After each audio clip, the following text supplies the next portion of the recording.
Does the thought of coming up with a rotational plan for your garden make your head spin? I was always the same way until I figured out this method, and it's so easy because it works with nature's rhythms. And the best part is you're going to be able to be growing food in every single season using successional planting techniques.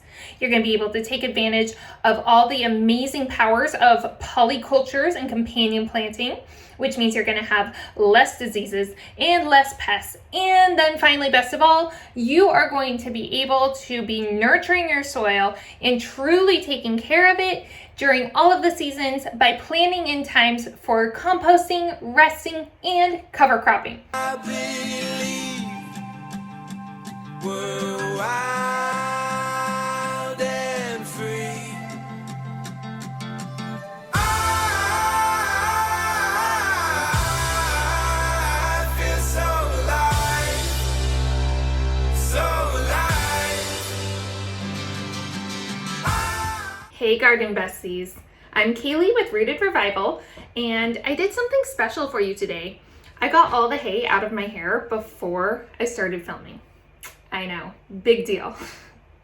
So today, as you can see, we're obviously inside, we're in my office, and that's because it's just going to be easier to talk about this topic inside where I have the computer and I can show you some different graphs. So let's get into it. Be sure you hit that like and subscribe button down below. It helps you get notified when I make new content, and it helps me get introduced to new people just like you who want to know more about gardening and permaculture and polycultures and planting and growing and all of those fun things that we're going to be talking about today. So let's dig in. A lot of crop rotation plans can be very complicated. They can get very convoluted, lots of tracking, lots of having to remember where everything was and what comes next. And oh my goodness, I put this here, now what can I put there next? There's no need for it to be that complicated. This is literally seasonally based. So basically, we're working within the rhythms of nature and growing with nature and rotating in that way.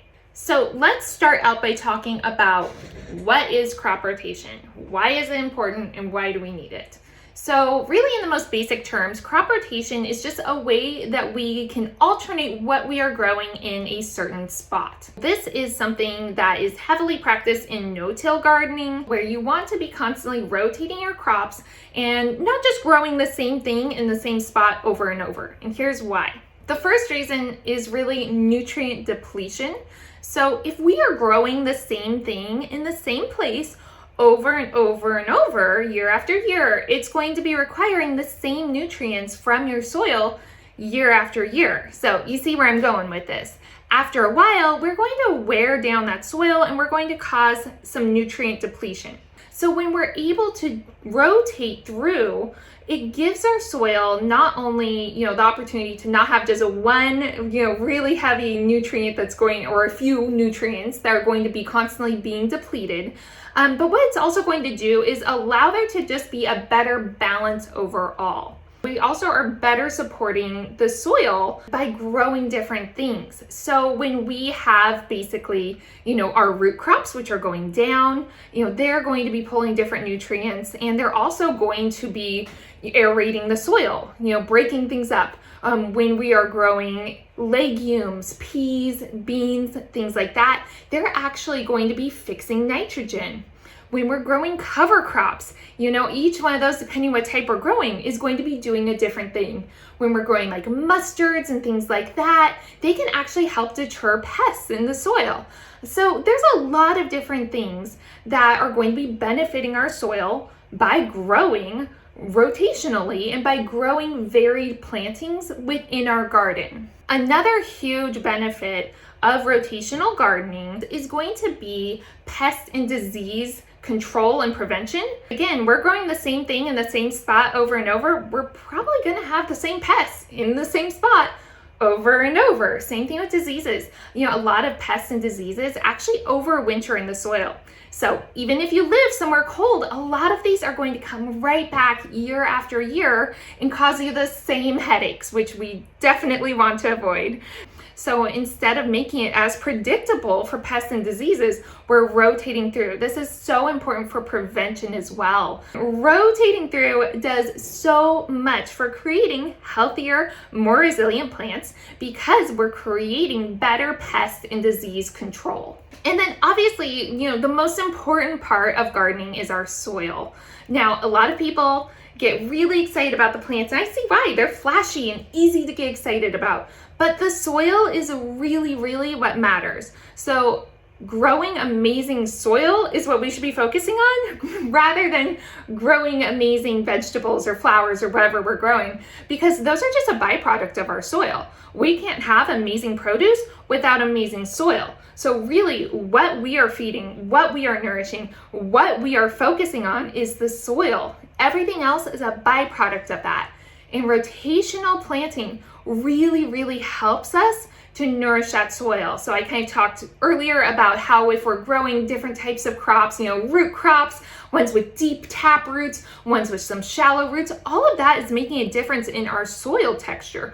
And then with that rotation, we're not just constantly growing the same kind of thing. So we're giving it all these different avenues for creating channels for microorganisms, for worms, for aeration. So it's very important that we're alternating what's growing in a specific area. By rotating our crops, we're also able to really nourish the soil by planning in when we are going to mulch it, when we're going to compost it, when we are going to grow cover crops.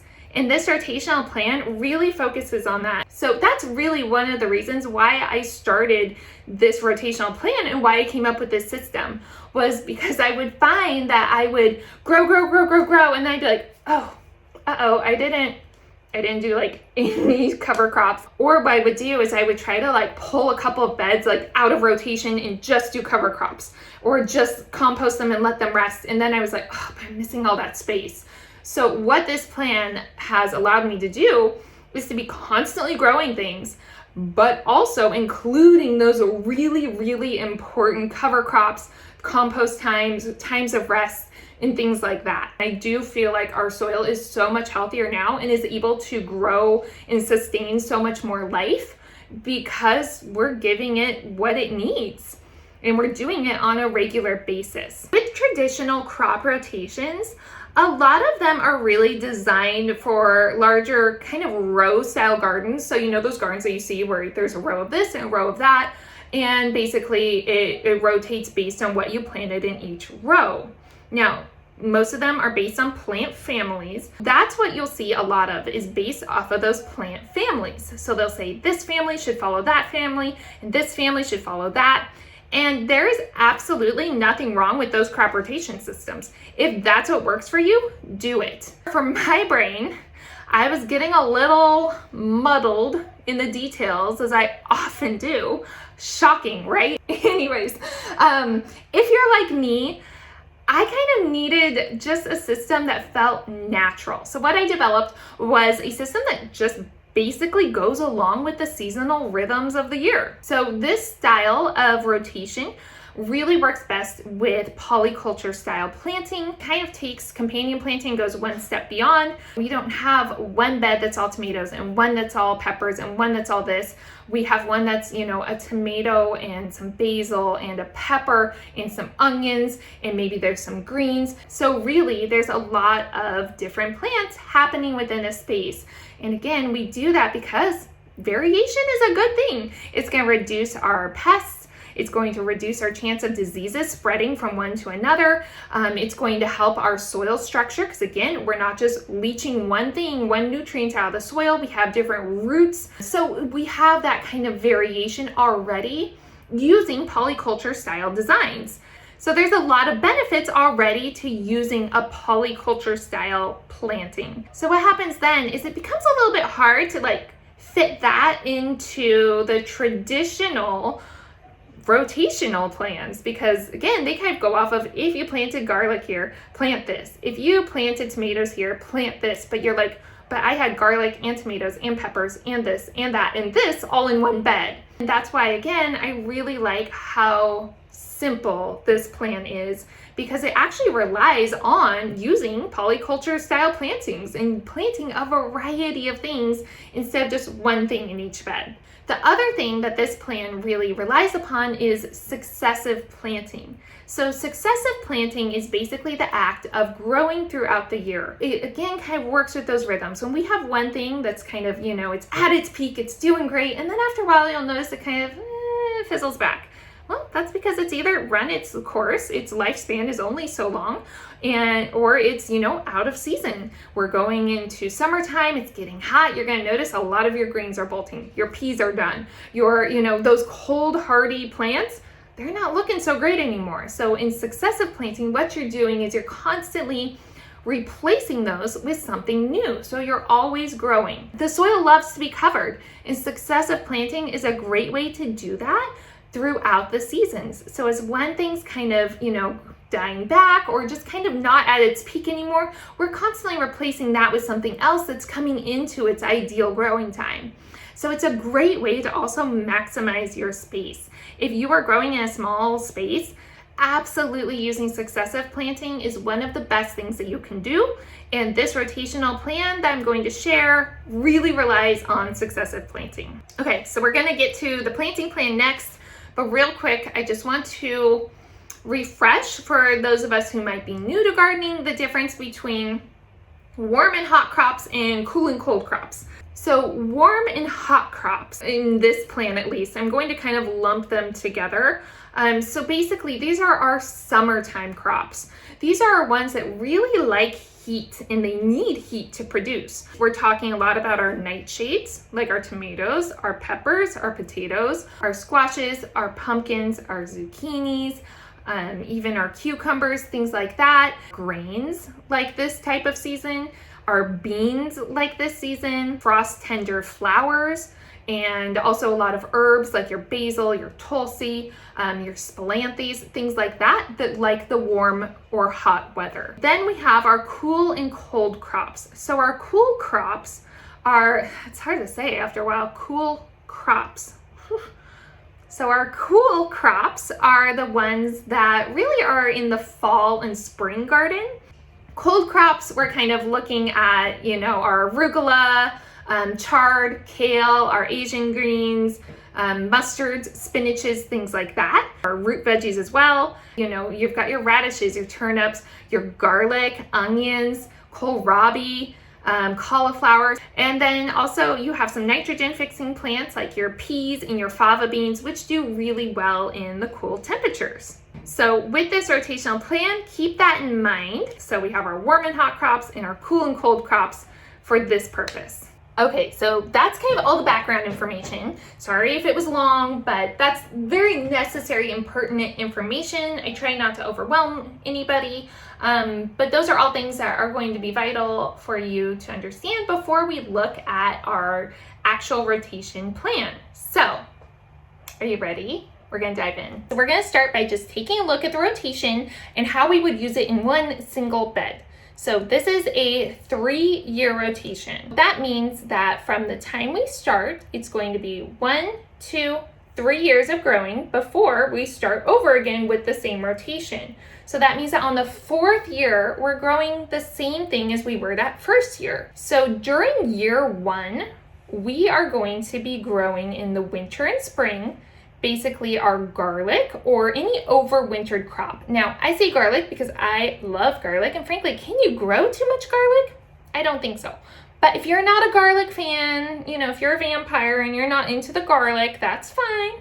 That's fine. I'm not judging you. Maybe just a little. But you don't have to do garlic. You can just overwinter your beds. So if you don't want to grow anything over winter, that's fine too. You can actually just mulch your beds and leave them that way over winter. That's winter pretty much through spring. If you're growing garlic, it's usually harvested in early summer. So after that, we are going to move into basically our summer cover crops. So it's time to feed our soil. We are going to either use some summer cover crops.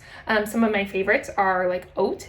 Buckwheat is amazing and attracts so many pollinators. Chickens love it. It's a great forage crop. Or you can make buckwheat pancakes. If you want to thresh it, it's a little bit of a pain, but it's super fun and kind of a rewarding experience. And then if you're not wanting to do a cover crop, again, you could just compost it and let it rest. So then after that, so usually in the summertime, I have about 5 to 6 weeks of that before I start my fall crops. So these are going to be our cold crops. They're the ones that like the cooler season. So those crops are going to be growing in the fall now of year one. So we've gone basically from fall when we planted our garlic all through winter, summer, back to fall again. So now we're moving into year two. So for winter in year two, our cold crops that we started in the fall are probably going to continue. In a lot of regions, they'll continue straight through, into springtime. In other regions, if it's super cold and you're not using any sort of cover or protection for them, they might be killed back, or you might be done harvesting them in like December or January. The point is, once you harvest your winter cold crops, that's pretty much your winter season. And then you're going to move into spring. We are going to either grow a springtime cover crop, or we're going to, again, compost it and let it rest. Next, we're going to move into summertime. So we've given our soil that little break that it needed. It's feeling rejuvenated and it is ready for those summertime crops. In most regions, we'll plant out in May and be harvesting through September, October, depending when your first frost is. Once those things are killed back by frost, we're in fall and we're moving into year three now. So what we're going to do is, again, give our soil a rest. We're going to give it some fall cover crops, which you can use the same ones as your spring cover crops. I really like True Leaf Market's cover crops. They have a blend that grows so well in those cooler temperatures in the spring and fall. I'll put the link below. It's my referral link. I'll put that below. Again, if you're not using cover crops, you can compost it and rest. So early spring, we're going to be planting our cool crops. So this is our, our hardy ones that do really well in the cooler temperatures. So a lot of greens, our peas, radishes, root crops, things like that. As we're growing, we're growing those crops and it's getting a little warmer now, and what happens? You're harvesting, and all of a sudden you're like, oh, my lettuce is shooting up, it's bolting. It's time to pare back some of those. Your peas aren't looking great anymore. It's okay. It's that season. They've run their course. So it's time to move into our hot crops. So we're going to transition again, probably in about May through early June, to our summer hot crops. And we're going to go ahead and get back into all those tomatoes, all those squash, all that good stuff. And with those summer crops, remember, yes, we did grow some summer crops in there last year, but what's great is we can grow entirely different ones. So if you had, tomatoes and cucumbers in there, maybe you want to do, beans and squash in there this year, or corn and squash, so you can still be varying what's in there. So we had a great summer season. We harvested all summer long. Now the frost is coming and we're back into fall. Now it's year 4. So we're going to plant our garlic. Then we're going to move into our summer cover crops after we harvest our garlic, let the soil rest for a couple of weeks, and then start in on our fall crops. And so we just follow this rotation all the way through. So let's take a peek at what this is going to look like if you're planning it out for your own garden, because obviously you have more than one garden bed, and I think starting it is the hardest part because we want to start it at different stages. Again, we don't want all the beds growing garlic at the same time because then we end up just having the same things. So the idea of successional and rotational planting is that there's something different growing in a bunch of different beds. So multiple beds can be on the same cycle at the same stage as each other, but we don't want them all at the same stage. So I probably split mine into like thirds. So I probably have a third of them on one cycle, a third of them on the next stage of the cycle, and then a third of them on that final stage. So they're all going through the exact same steps. They're just at different stages in those steps. So let's take a peek. I'll show you how that works out. If you're the type of person who wants to map it out on paper, this will hopefully help you. Don't get overwhelmed if you're like, that part doesn't make sense to me, because once you see it in action, it's going to make so much more sense. I'm telling you, once you go through it with one season, you're like, oh my gosh, this is life-changing. Like, this makes so much sense and it makes it so easy. So let's take a peek. Here we have our garden bed, and for the sake of simplicity, I made this basically a garden that has 4 different beds in it. So we're going to plot it out for year 1, year 2, and year 3. Now again, I don't actually do this for mine. I just purely go off of what's growing in there because it makes so much sense. So hopefully that's the case for you. But we're going to plot it out anyway so you can really see the full picture of how this works. So right here, I have my different stages. So this is taken directly from this page that we just looked at. So this one is our year 1, our year 2, and our year 3. For our 1 bed was how we looked at it before. But what we can look at this as are really different stages. So here's stage 1, which we're going to be growing 1 year. Here's stage 2, which is going to be grown in another year. And finally stage 3, which is also going to be grown in another year.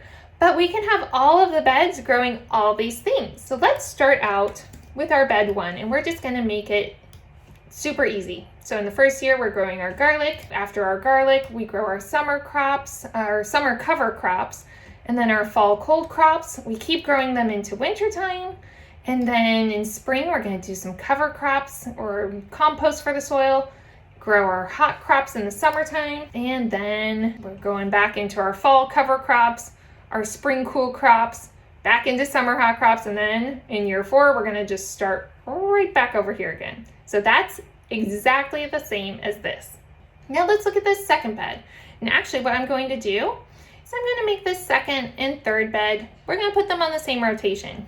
Okay, because again, I want to demonstrate you can have multiple beds on this. So what we're going to do is I'm actually going to start with this one. So we're going to start with, stage 2, we'll call it. We're going to put this one and this one. Now, what would come next after that in the next year for that one? This rotation. So after that, it gets these ones. And then finally in year 3, they're going to be back on this, what was originally kind of year 1 for our other beds is now year 3 for these beds. Okay, so again, it's the same rotation, just playing out at different stages for the different beds. So let's look at this final bed.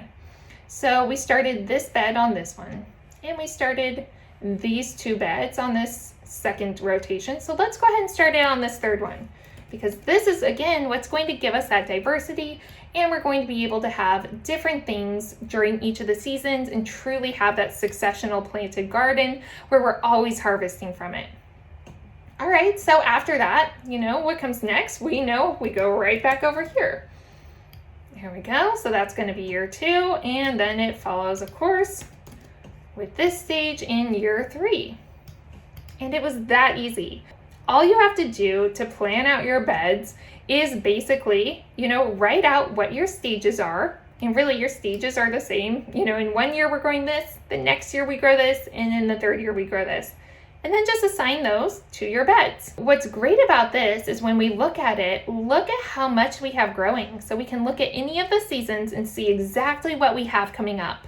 So in the wintertime, when we don't usually grow a lot, we have garlic that's overwintering in this bed.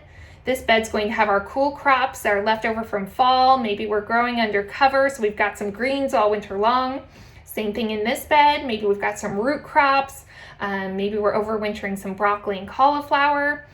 And then in this bed, we have cover crops. So we're letting this one rest with either compost or some cover crops. So over here now, year 2, now garlic's down here. And our, fall and winter crops are up here.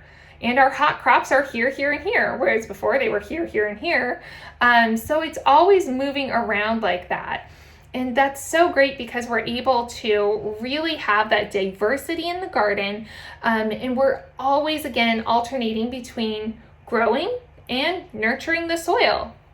So again, don't overthink it. If you're planning it out, that's exactly how I would do it. I would go ahead and write out all of those stages and then just assign them to beds and move them from one stage to the next throughout the 3-year cycle. When you're looking at it, you just want to make sure that you're giving your soil that time to rest in between growing things, and that you also have that abundance year round. So even though, it might look a little complicated on paper, I promise you, once you start doing it, it's so simple and so easy.